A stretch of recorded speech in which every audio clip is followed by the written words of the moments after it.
Guys, it's Jess with MommyMakesThings.com, and today I'm going to show you how to make this loopy stacked Halloween bow with a few different bow methods put together. First, what you'll want is a few different types of Halloween ribbon. I have, I think, 5 here, and then I also have some tulle, some purple tulle, and then you'll want to make sure you have a needle and thread, and then whatever clips you want to secure to the back. So for the tulle, what I did is I took about 6 to 7 inches of tulle. I cut about, I think it was like 8 or 10 pieces, stack them on top of each other, and then just secure them with a thread in the middle, and then just fluff out the ends. I also have these pinwheel bows, and these are really easy to make. If you haven't made them before, there's a tutorial on the ribbonretreat.com blog, and this is how you want to do it. Basically just take 3 pieces of ribbon the same size, make an X, and then cross them in the middle. And then to secure them, you'll just want to take some thread up the middle and then pinch them together just kind of accordion style. And then you'll take your thread and wrap it around about 5 or 6 times to hold it tight, and then you will secure it in the back, just tie it off with a double knot. When you're done with that, it will look like these. And then just spread them out and make sure they're even the way that you want, and then cut the teeth into the ends. Another bow that I'm going to use is just the double loop bow. And I'm going to show you how I did these, but I did 2 different colors for these ones, for the spider webs that we're going to layer. And then I did 2 of the black polka dots because I really wanted a lot of black to show up in this one.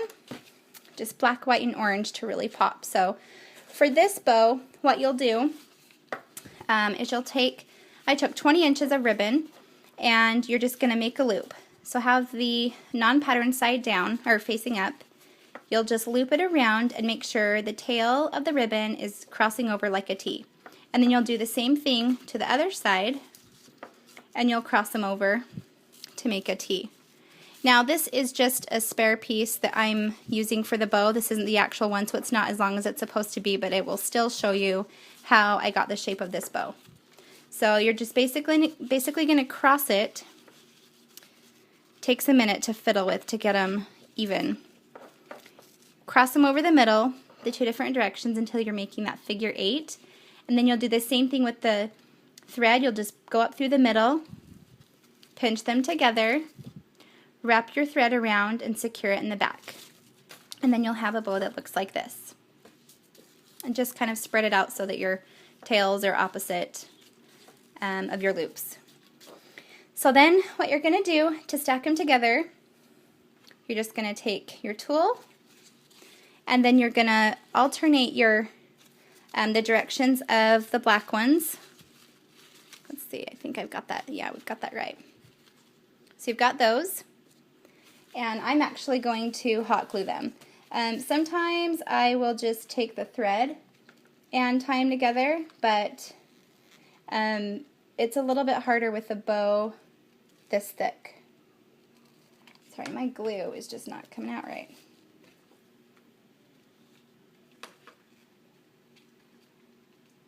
Okay, there we go. So I think we've got that one. Make sure you've got the right side. And then cross them like an X so that you've got them going in different directions. Then I'm going to take, let's see, we'll take the orange one. We'll layer it on like that. Press it down really good and make sure they're centered. Next I'm going to add my spider web, and I crossed it this way so that I can angle my other spider web the opposite direction.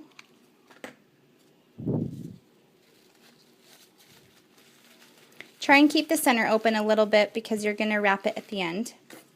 And then for my topper, I actually did a smaller pinwheel. The bottom one was about 4 to 5 inches on those ribbons. This one, maybe the other one was about 6 to 7, and this one's about 4 to 5. Okay, once you have all those put together, you're going to take a piece of ribbon, whatever ribbon you want to be the knot in the center, flip it upside down, Make sure you've got everything on the right side. Flip it over, and I like to put my knot on the front, but you could do it the other way too. If you wanted a cleaner center, you could just cross it over the top front of the bow and tie it in the back. But I like to tie mine in the front because I think it gives it a little more personality. So you're just going to tie your knot, tie it like that. Fluff everything out. You can leave it like this, or I will often double knot it. And I like to leave my ends, so I'll just cut these off.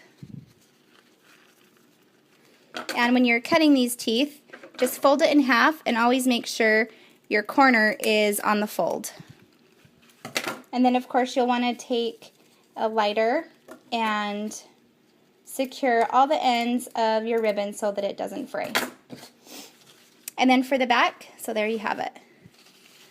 For the back, you will just glue, or you can glue your, sorry, I just got to fluff it out right. This is one of the best parts, is when you're going through and just kind of fluffing to get everything the way that you want it to look. I might have to make this one a little bit smaller. But I have secured my clips several different ways before. Sometimes I'll just use some ribbon. Oh, geez, sorry, I lost the camera there. Sometimes I'll just secure some ribbon over the clip. Other times I will use these little felt circles, and you can also get those and all of these ribbons from theribbonretreat.com. You can pick out whatever ribbon you want and just mix and match, or they actually have do-it-yourself kits where it comes with several different coordinating ribbons too. But there you have it, just an easy stackable bow for the holidays.